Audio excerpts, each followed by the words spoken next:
All right, hi, Paul Sakis. Good news broadcast and Pause the World for Peace. And I'm meeting a gentleman here, James Gordon. Hi, James. How are you? Hey, Paul, how you doing?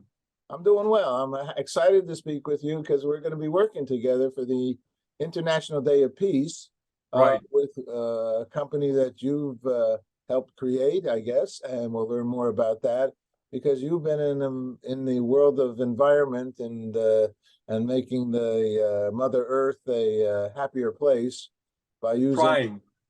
trying. Well, you've been pretty darn successful and in a passionate way. Starting back with wind farm. Maybe you can tell us what that is, and then we can talk smart flower or whatever else you'd like to talk about. But Sure, how does that? sure. Tell me about a little bit about your background. Yeah, well, Paul, I started a company called Energy Management Incorporated when I was 21 years old. And the company's focus for the first 10 years of its existence was to try to help commercial and institutional facilities to reduce their fuel consumption and pollutant emissions.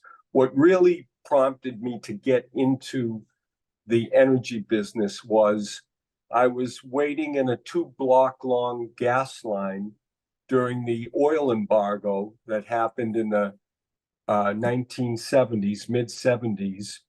And I saw, how geopolitical events could really cause havoc with our economy, with our environment. And it really, hailing from New England, we were heavily dependent on oil, and the prices skyrocketed because we were shut off, along with Denmark, the only two countries that were subject to this embargo. And, people were having a very tough time with their energy bills. So I thought that I would go into business and help people reduce their fuel consumption and costs. And, we started off primarily with off-the-shelf items that would reduce fuel consumption and increase efficiency. And then we evolved over the years into transitioning to developing cogeneration projects and independent power projects. This is when the electric industry was first undergoing the throes of deregulation. And, we had learned so much by doing conservation projects, getting involved in permitting projects and designing projects, that it was a natural transition for us to now move into, giving competition to the electric utilities, introducing new technical innovations that were not really prevalent in a, monopoly industry that the utilities had.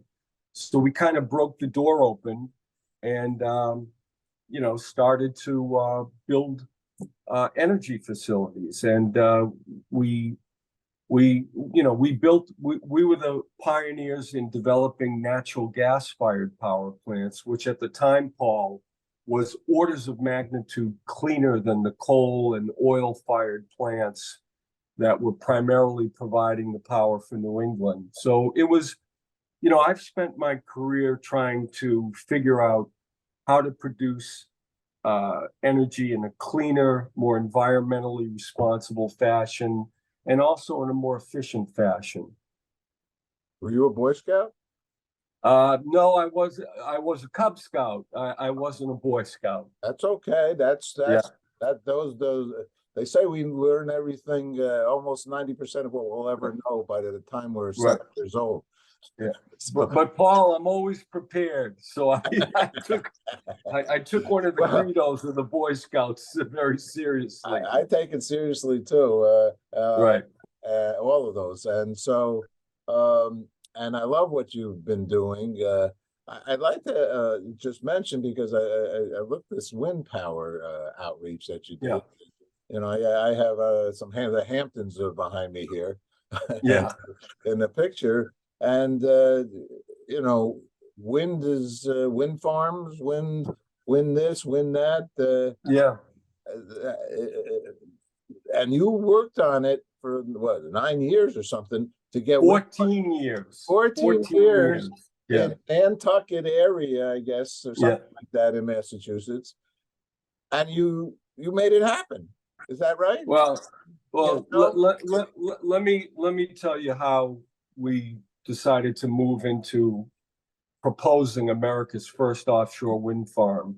You know, we were very happy with the way that we were, building much cleaner plants and cleaning up the energy portfolio, primarily in New England. And, the portfolio was changing from zero natural gas in the portfolio to now, in a 15-year period, there was like over 45% natural gas. So we decided to sell our portfolio of natural gas fired power plants. We were operating about 5 of them in New England for the purpose of moving 100% into renewable energy. Because I had been watching what the Northern Europeans were doing. They were moving wind turbines from land offshore because, Northern Europe is densely populated like New England. It has a long coastline.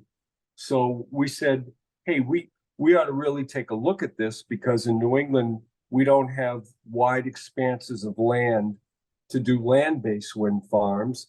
And here was an opportunity to bring this technology further offshore and away from, homes and the land. And we thought that we were going to be hailed, marched in a parade down Hyannis Main Street because we were proposing, Paul, a plant and a project that could produce 75% of the Cape and Islands electricity with zero fuel, zero pollutant emissions, zero CO2 emissions, zero water consumption, and zero waste discharge. It doesn't get any better than that. But, we ran into a buzzsaw of opposition because there were, some very wealthy and politically influential people that had trophy homes. And, this is the same experience that even 15 years later is happening in Long Island, where a lot of people are supportive of the project, but there are, some people that oppose it. So we worked very hard for 14 years trying to move it into reality. But unfortunately, this very wealthy and politically influential NIMBY group, which it means not in my backyard, basically lobbied, at the state, federal, local levels. They filed regulatory appeals, legal appeals to basically delay our product, make us spend the maximum amount of money. And we were already going through 17 federal and state agencies to try to get this project approved. We finally got it permitted, Paul, but they ran the clock out on our power purchase agreements. So unfortunately, that project did not go forward, but we're very proud of the fact that we helped evolve the regulatory framework for offshore wind in America. And, they say, Paul, that pioneers get arrows in their back. We did, but, we're happy that the work that we did created a foundation and it called attention to this vast resource of inexhaustible power that we have off of our shores that's going to help mitigate climate change. It's going to help increase energy independence. It's going to create a lot of new jobs. And, it's where the world is going. So let me ask you a little, our show is the International Day of Peace and Ecology. We just did the Earth Day broadcast on April 22nd, even though the original Earth Day was on when the equinox was March 22nd. We did World Water Day, actually. And we've been involved with, our audience knows, for water for over 20 years. Associate Phil Sowers helped create the World Water Day with the country of Tajikistan with the United Nations. And so water has been a big subject. I have a show called The Water Hour. Pete Seeger is my buddy. And so water is water. I got water behind me. You got water somehow out that window, I'm sure. Yeah. And I had a buddy, his name was Reed Stowe, and Reed went around the world and broke the world's record in a ship that he and his family built, 70-foot schooner Ann, for 1,152 days. And I was Reed's broadcaster during that time. I got him a Garmin, actually through IBM phone, and Reed would call me, and Reed would say to me, "The waves are 50 feet tall." Right. This is one wild scenario. He made it back alive, broke, whatever. So is it that there is a lot of wind because of why out in the water, enough to run these wind farms, and literally this could be a big time win for all of us? It could, Paul. There's actually more wind resources offshore. And the beauty of it is by bringing, at the time we were about 6 miles from Senator Kennedy's compound. The wind turbines would have looked like tiny little sailing masts on the horizon when you're that far off, and it would have to be a clear day for you to see them in the beginning. But some people got hysterical about the fact that there would be these silent, slow moving wind turbines offshore, but there's enough offshore wind off our coast to power our country 4 times over. But Paul, what this experience and spending 14 years, trying to Spent a lot of money too. I heard we spent a few dollars trying to get this through, but yeah, well, this kind of $45 million. Well, give or it take was money. 7 cents. It was money well worth spending because, again, I'm happy to say that some of my colleagues that were working with me are responsible for now building the first offshore wind off of Martha's Vineyard. But this experience kind of made me think about how can we implement renewable energy a lot faster than 14 years or 5 years or 10 years. And that's what led me to the Smart Flower solar energy system, which is a incredibly beautiful, aesthetically designed piece of biomimicry that imitates a sunflower. The solar panels open at sunrise.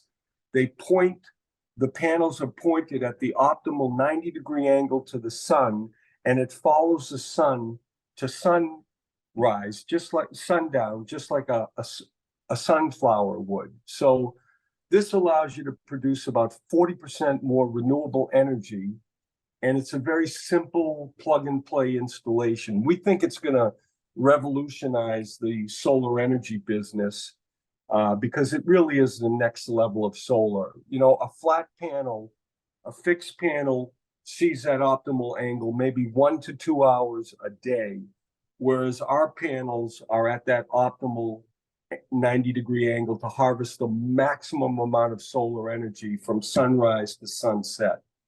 I understand the principle. That's why I go back in my backyard here on the Upper West Side. I move it around all day long. I start, when the sun rises, then I move my entire backyard over to when it's a little more until it's finally in the west. So my petunias are petunias. I wouldn't have. Right. I wish, we figured out since the sun, if the sun moves across the sky, shouldn't your solar panels? Next, we're going to try to figure out, Paul, how we can automatically move your lawn furniture to track the sun. Okay. All right. Well, I'm feeling much better. Were you involved with these big belly things? Were you somehow involved with something like that? I was. An angel investor. I was the second largest investor in that company after Waste Management. They got involved much later, but I was on the board of directors of that company, and I was introduced to it by a Babson college student that invented this and patented the system while I was giving a talk on renewable energy at Babson College. He convinced me to get involved in it, and I'm glad he did. These solar powered waste compactors are now all over the world. You see them in Times Square every 20 feet, and all over New York and the United States and the world. So, and there's another example of taking, I mean, a wire basket, you throw the garbage in, great. This compacts the garbage so that the truck only has to come to empty it one time per week, as opposed to 5 times a week with a wire basket, and it notifies the Department of Public Services when the waste compactor is filled, so that they can pick it up, and when it's not, so that they don't waste labor or time even going there. It's a great way, and I even have them here right on the corner of Museum of Natural History. So, but I think I'm going to do a shout out to our audience because I, for whatever reason, learned early on through my parents. My mother was environmentalist, but I don't think we used the word environmentalist. Right. She had a stack of newspapers this high, like half of my garage. Every bag was saved. I mean, this is just the way we grew up.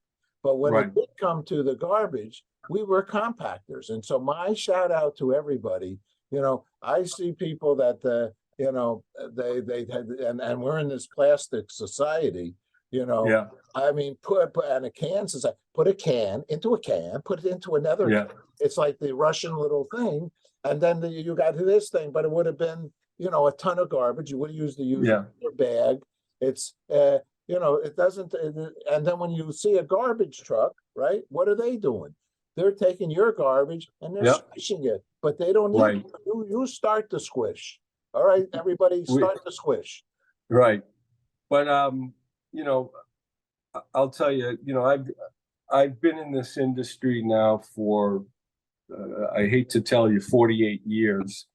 And I'm really excited because I see all of these creative solutions and technologies that are coming to the forefront to try to tackle the urgent challenges that we face, all of us face, and that is climate change. I mean, look, this summer, you turn on a news program, I guarantee you, in the top 3 stories, almost every day this summer has been a story about climate change, the droughts, the floods, the fires. Yeah. This is real. This is real. It's happening now. And I'll tell you, I urge your viewers to, if they want to see this SmartFlower solar device, they should just go on to smartflower.com, and they'd see a solution that they could implement themselves and it can be installed in a matter of hours, not days or So let me months. ask this question: since and they can come down for a real viewing in Times Square on September 22nd, because we're going to have a SmartFlower there. Right. So people can literally see it in the crossroads of the world, and on our broadcasts from there.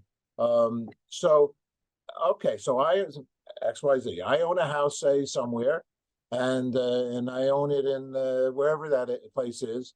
So can I, instead of putting up solar panels on my roof, can I get a SmartFlower and put it in my backyard because it looks like a flower? It looks good, and I know I'm doing my part.